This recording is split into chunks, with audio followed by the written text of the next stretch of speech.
Hi മക്കളെ, എല്ലാവർക്കും സുഖം തന്നെയല്ലടാ. സോ നമ്മുടെ +1 മോഡൽ എക്സാം ടൈം ടേബിൾ വന്ന വിവരം നിങ്ങൾ എല്ലാവരും അറിഞ്ഞിരിക്കുമല്ലോ. യെസ്, +1 വിദ്യാർത്ഥികൾക്ക് ഒരു മുട്ടൻ പണി തന്നെയാണ് ടൈം ടേബിളിനകത്ത് കാത്തുവച്ചിരിക്കുന്നത്.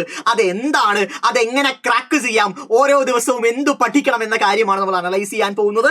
ഒട്ടും ലേറ്റ് ആകാൻ നമുക്ക് നമ്മുടെ ടൈം ടേബിളിലോട്ട് കിടക്കാം. മക്കളെ, 17-ാം തീയതിയാണ് പരീക്ഷ ആരംഭിക്കാൻ പോകുന്നത്. 17-ാം തീയതി നിങ്ങൾക്ക് 2 പരീക്ഷകളുണ്ട്. രാവിലെ നമ്മുടെ സ്വന്തം ലാംഗ്വേജ് പരീക്ഷയുണ്ട്, ഉച്ചയ്ക്ക് ശേഷം നിങ്ങൾക്ക് ഇംഗ്ലീഷ് പരീക്ഷയുണ്ട്. വലിയ പ്രശ്നമൊന്നുമില്ല. 2 പരീക്ഷ, രണ്ടും ലാംഗ്വേജും ഇംഗ്ലീഷും ആയതുകൊണ്ട് നമുക്ക് ഈസിലി ഹാൻഡിൽ ചെയ്യാൻ സാധിക്കും, വലിയ ബുദ്ധിമുട്ടില്ല. പക്ഷെ 18-ാം തീയതി ഒന്ന് നോക്കണം മക്കളെ. 18-ാം തീയതിയുള്ള 2 പരീക്ഷകളും കോർ സബ്ജക്റ്റ് തന്നെയാണ്. രാവിലെ നമുക്ക് കെമിസ്ട്രി പരീക്ഷയുണ്ട്, ഉച്ചയ്ക്ക് ശേഷം ബയോളജി പരീക്ഷയുണ്ട്. സോ ബയോളജി സയൻസ് വിദ്യാർത്ഥിയാണെങ്കിൽ ഇതിനും മികച്ച പണി ഒന്നും കിട്ടാനില്ല. സോ അതിനാൽ തന്നെ ഏറ്റവും വലിയ പണിയാണ് ബയോളജി സയൻസ് വിദ്യാർത്ഥികൾക്ക് +1 ടൈം ടേബിളിൽ കാത്തുവച്ചിരിക്കുന്നത്. 18-ാം തീയതിയുള്ള 2 സബ്ജക്റ്റുകളും നിങ്ങൾക്ക് പ്രധാനപ്പെട്ടതാണ്, നിങ്ങൾക്ക് പഠിക്കേണ്ടതാണ്. CS സ്റ്റുഡന്റ് ആണെങ്കിൽ കൂളായിട്ടിരിക്കാം, വലിയ പ്രശ്നമൊന്നുമില്ല. കാരണം ആഫ്റ്റർനൂൺ നിങ്ങൾക്ക് അടിപൊളിയായി തന്നെ അതിനുശേഷം വരാനിരിക്കുന്ന ഫിസിക്സും അതുപോലെ തന്നെ കമ്പ്യൂട്ടർ സയൻസിനും ഇരുന്ന് പ്രിപ്പയർ ചെയ്യാം. ഓക്കെ, സോ 18-ാം തീയതിയുള്ള 8ന്റെ പണി മനസ്സിലായില്ലേ? ഇനി 19-ാം തീയതി സമാധാനത്തോടെ ഇരിക്കാൻ വലിയ ബുദ്ധിമുട്ടൊന്നുമില്ല. പക്ഷേ അടുത്ത ദിവസം 20-ാം തീയതി നിങ്ങൾക്ക് 2 പരീക്ഷയുണ്ട്. CS സ്റ്റുഡൻസിന്റെ കാര്യമാണ് പറയുന്നത്. 2 പരീക്ഷയുണ്ട്. രാവിലെ കമ്പ്യൂട്ടർ സയൻസും ഉച്ചയ്ക്ക് ശേഷം ഫിസിക്സുമാണ്.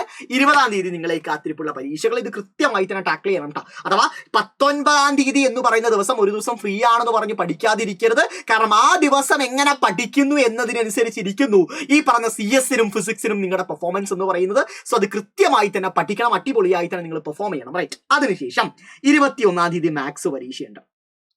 ഒരു പരീക്ഷയ്ക്കും ഗ്യാപ്പില്ല. ആകെ ഗ്യാപ്പുള്ള പരീക്ഷ എന്ന് പറഞ്ഞാൽ ഫിസിക്സ് ആണ്. അത് ബയോളജി സയൻസ് കുട്ടികളാണെങ്കിൽ വളരെ കൂളായിട്ട് ഫിസിക്സിന് വേണ്ടി പഠിക്കാൻ സാധിക്കും. സോ ഫിസിക്സിന് അവർക്ക് ഏകദേശം 1.5 ദിവസത്തെ ഗ്യാപ്പ് ഉണ്ട് നമുക്ക് വേണമെങ്കിൽ പറയാൻ സാധിക്കും. സോ അടിപൊളിയായി തന്നെ പഠിക്കുക, ഗംഭീരമായിട്ട് പഠിക്കുക. ഇതാണ് ടൈം ടേബിൾ എന്ന് പറയുന്നത്. പിന്നെ ഒരു കാര്യം എനിക്ക് എല്ലാവരോടും പറയാനുള്ളത്, ടൈം ടേബിളൊക്കെ കിട്ടി, ഞാൻ പതിയെ പരീക്ഷ 17-ാം തീയതി ആണല്ലോ, ഒരു 10-ാം തീയതിക്ക് ശേഷം ഇരുന്ന് പഠിക്കാം എന്നൊക്കെ പറഞ്ഞു കഴിഞ്ഞാൽ വലിയൊരു അബദ്ധമാണ് മക്കളെ. സോ അങ്ങനെ ആരും തന്നെ ചെയ്യരുത്. ഇനീഷ്യലി മുതൽ തന്നെ പഠിച്ചു തുടങ്ങുക, ഇപ്പോൾ തന്നെ പഠിച്ചു തുടങ്ങുക. ഇനി നമ്മുടെ മുന്നിൽ സമയമില്ല. നിങ്ങളൊന്ന് ആലോചിച്ച് നോക്കണം, നമ്മുടെ മുന്നിൽ സമയമുണ്ടോ?